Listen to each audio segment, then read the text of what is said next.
Па треба да го читат тоа These things should be и да го спроведуваат. read and to be practiced in our everyday life. Оти кога ќе спасите еден човек, сте го спасиле целиот свет. The same analogy, if you save one person, then you save the whole humanity.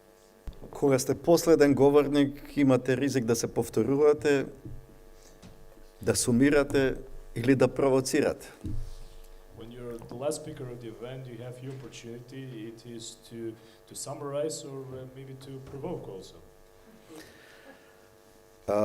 Мора да се каже дека сме сведоци на една успешна приказна од страна на Институтот за културна дипломатија, сега заедно со клубот Скопје. We have to admit that this was a very successful story that was led by the Institute of Cultural Diplomacy together with the Club of Skopje. И комплименти за сите што стојат зад овој успешен настан. And I would like to congratulate to everybody that was involved in this event. Покажа дека културната дипломатија е платформа за диалог и за прашања кои другите дури се плашат да ги постават. And we have to admit that this became a platform for dialogue and for questions that maybe some might be afraid even to discuss about.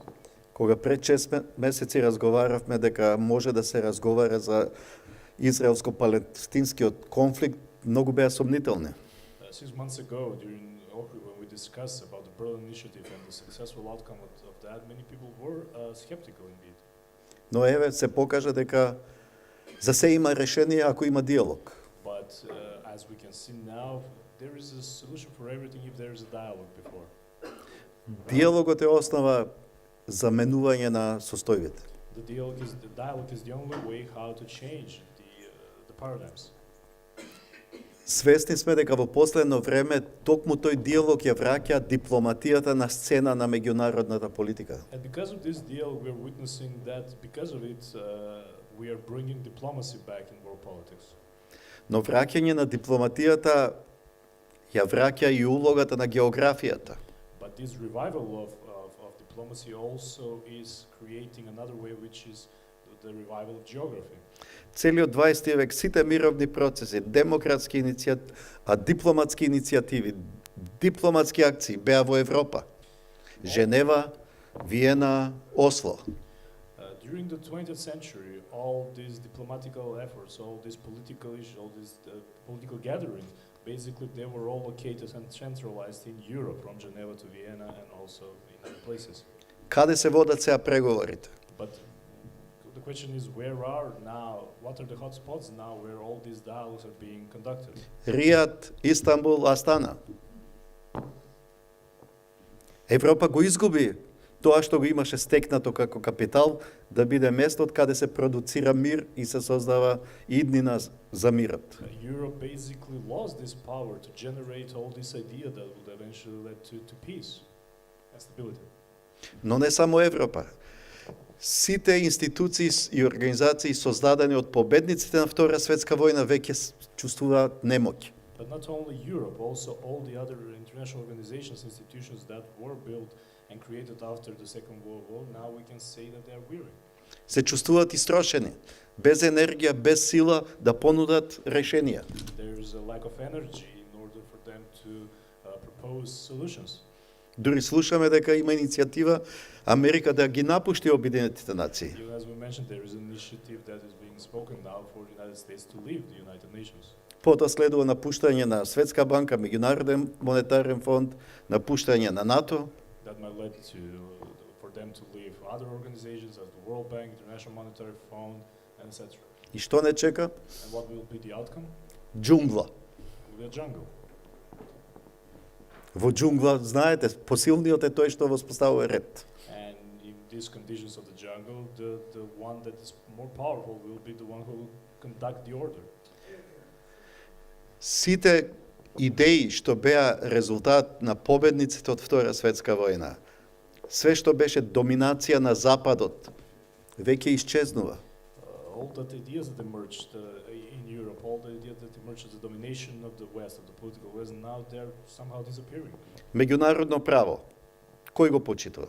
International law, for example, who is paying respect to international? Демократија, во сите земји стагнира. Democracy, there is a stagnation of democracy. Слободен пазар, исчезнува. Free trade, we are witnessing Човекови disappearing. права и слободи, никој веќе не води сметка. Human rights as well.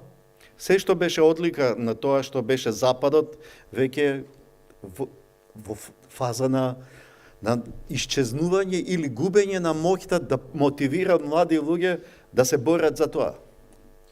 Everything that was a reflection of all these things that were built and created by the West basically is being undermined now and is losing the potential to motivate and to inspire young people to follow that. Добро што не подсети председател Тадич за искуството. As President Tadic reminded us about the experience, Искуството е тоа што кај нас создаде интуиција. basically the experience was our thing that led to our intuition. Затоа што нашите дедовци има искуство од распадот на империите. Because our grandparents had their experience from the collapse of the empires. Босна, Косово, резултат на распадот на Аустро-Унгарија и Отоманска империја. Уште тоа е незавршена приказна. And Bosnia and Kosovo, for example, they had their experience for the collapse of the Ottoman Empire. And this And is a never-ending Austro-Hungarian. story. And Austro-Hungarian. And this is a never-ending story. Ние, нашите родители има искуство од распадот на кралствата. Кралството Југославија. Our parents, they had their own experience from the collapse of the kingdoms, for example, Kingdom of Yugoslavia. Нашата генерација искуство од распадот на Југославија. Our generation from the collapse of Yugoslavia. Затоа искуството ја создава интуицијата. That's why, as I said, our experience created our intuition. Се што збореше професор Тадич, Јосиповиќ, Иванијич, Давор, веќе имаме интуиција што ќе се случува со Европа. Regarding everything that was spoken before by President Tadic, President Josipovic, Davor, President Ivanić, basically it is a result of our intuition that we can predict what will happen. Балканот има искуство од двојни стандарди, лицемерие, лаги и лажни ветувања. Because the Balkans is the place that has experience from the double standards, from all the lies and all the false promises that were given to us. Таа интуиција ни кажува дека не оди на добро состојбата во Европската Унија. And based on this intuition, we can say that the situation is not moving in the right direction in the European Union. Оти ние на периферијата повеќе имаме чувство што се случува во центарот, отколку тие што се во самиот центар. Because us being located on the periphery, we somehow have more feeling about the things that are happening inside, within the very union. Тоа што го кажа Джефри Сакс во Европскиот парламент, ние го чувствуваме веќе со години. What was said by Jeffrey Sachs in the European Parliament recently is something that we already experienced, that we have this feeling in the last years. Европска Унија нема своја меѓународна политика. EU is lacking its own foreign policy. И што кажа еднаш Јункер, Европска Унија прави све исправно, но го прави многу доцна. As Juncker once mentioned, the European Union might do everything correctly, but a little bit too late. Така што мигрантската криза покажа дека Европската Унија нема кризен менеджмент. And as we saw from the last migrant crisis, we saw that the European Union is lacking a crisis management. ОПСЕ создаден за превентивно предупредување од кризи го немаше никаде кога беше мигрантска криза. Зашто постои се уште ОПСЕ? Same goes with OSCE. They did not prevent anything. The question is why they're still existing. Така што наместо да се дел од решенијата, сите меѓународни организации, вклучувајќи Европската Унија, се дел од проблемот. Instead of being part of the solution, they eventually became part of the problem, including the European Union. Еден француски антрополог Емануел Тот напише извонредна книга за она што ја чека Европска Унија. One extraordinary French anthropologist wrote a wonderful book, Emmanuel Todt, regarding what will be the future of Europe. И во Франција дури не му дават пристап до мејнстрим медиумите, да ги кажува неговите емпириски сознанија.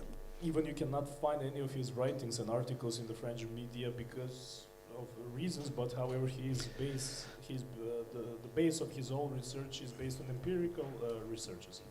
Подсетување, Емануел Тот е тој што единствено предвиде дека ќе се распадне Советскиот сојуз.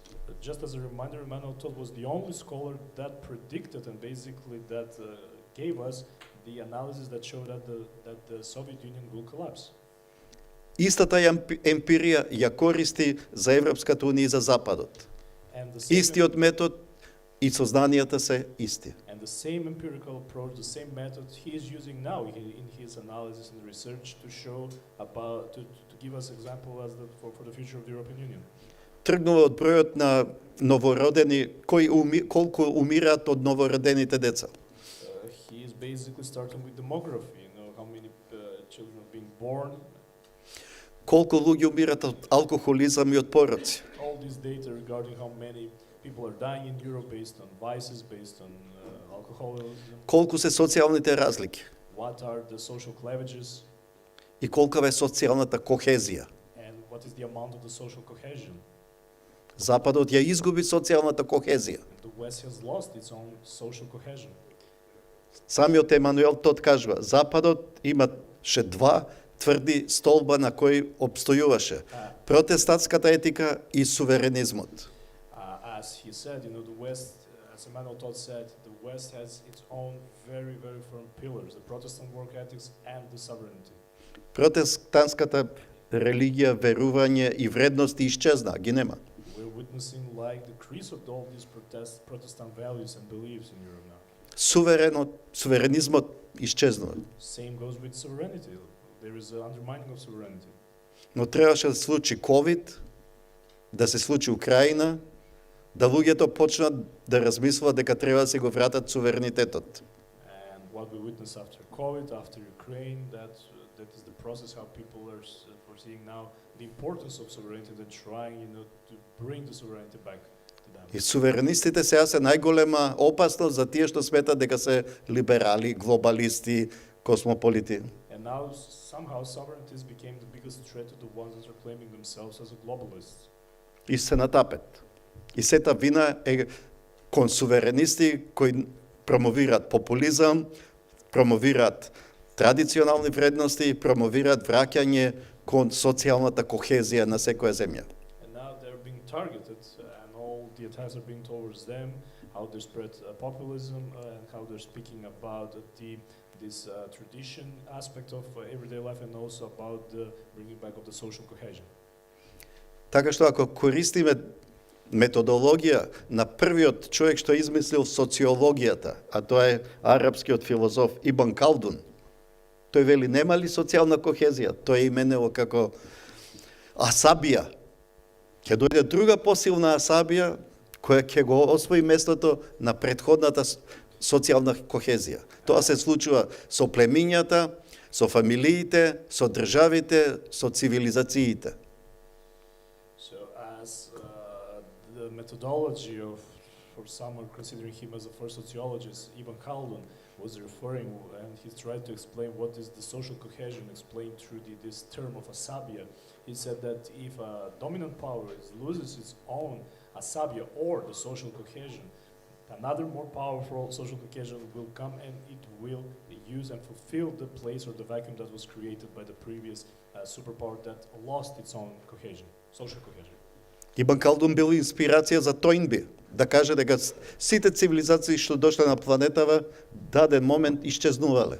And Ibn Khaldun basically was inspiration for Arnold Toynbee, who said all the civilizations that walked the earth eventually disappeared. Шпенглер на иста ја создава неговата теорија дека доаѓа до залез на западот. Замислете, тоа е пред Втора светска војна. And the same way how Oswald Spengler created his theory of this decline of the West, and just as a reminder, this was written before the Second World War. И Питер Им Сорокин, кој останал жив од большевиците, завршил во Харвард и ја основал социологијата во Америка. Питер Им Сорокин кажува: And as Peter Rim Sorokin, also the one who survived the Bolsheviks from the Bolsheviks, that attended Harvard, that graduated from Harvard, and later basically created the Department of Sociology at the Harvard University, stated. Сите цивилизации се во движење. Никој пат не се во статична состојба. Статус кво не обстојува во човекова историја. Постојано постои движење. Се што се раѓа, се развива, расте, старее и на крај умира. Па повторно следна генерација да се роди, повторно да расте. All the civilizations should be in a constant motion, because they should not allow themselves to go into the status quo. And this is the destiny of all the civilizations, and this cyclicity. They are being born, they're mature, and they decline, and the whole process over and over again. А ние заробени од протестантската етика, од просветителството, од западното гледање на историјата, се уште мислиме дека светот е во линеарен раст, прогрес и просперитет. And we somehow became captives of this aspect of seeing things in the linear progress, because we're somehow captives of the Enlightenment period, and we're still seeing world as moving in a constant linear progress. Но со глобалната економска криза прогресот заврши. But with the global economic crisis, as we witnessed, this progress was stopped. Се враќаме повторно на природните циклуси. Се е во круг. And Се е циклус. Ништо нема линеарно. we're going back again to the theories of cyclicity. There's nothing is linear. Everything is going through oscillations and through different kinds of cycles. Тука е виновно и христијанството кој не научи да го чекаме последниот ден. Од последниот ден есхатолошки поглед на свет бара дека ние ќе одиме и ќе се движиме до новото спасение, And also, што е заблуда. also the reason that contributed to this way of thinking is the Christianity that's basically based on eschatology, are showing us that we are waiting for the judgment day, the final days. Така што од научен аспект све е јасно. And if we use science from scientific aspect, things are clear. Читајте стари книги, се е кажано. Just read the old books, everything was written there. Нема ништо ново. There's nothing new. Само нови се тие што не убедуваат дека утре ќе биде подобро од денес. The only thing that is new are the ones that are convincing us that tomorrow will be better. Затоа што на избори мора да ветувате Because during the elections you have to make promises. и да гледате само до следни избори. And just to focus how to win the next elections. Така што и Трамп ветува све само до следни избори, за да дојде неговиот подпредседател да продолжи после него. And same goes with Donald Trump and what he's doing right now, basically in favor of his vice president right now to make sure that he will continue with the policies. Така што мора да го вратиме она што е основа за да обстоиме на оваа планета. Basically, we should go back to the things that are a necessity for us to survive on this planet. А што не научиле старите цивилизации кои доаѓале од исток. That was taught to us by the old civilizations that came from East. Да го сакаме, чуваме и почитуваме тоа што го имаме, а не тоа што го немаме. To love, to cherish, and to protect the things that we already have and not the things that we don't have. Оти ако го сакаме тоа што го немаме, ќе го изгубиме и тоа што го имаме. Because if we're obsessed with the things that we don't have, eventually we might lose the things that we already have. Оптимизмот е основа за све, Optimism is the pillar for everything. но ние сме оптимисти со искуство. But we might say that we are optimists with experience. Оптимисти со искуство не се песимисти, туку реалисти. And the optimists with experience are not pessimists but realists.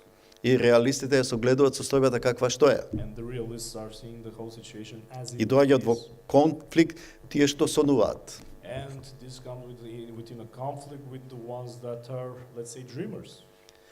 Да, и мојот сон е да бидеме во Европска унија.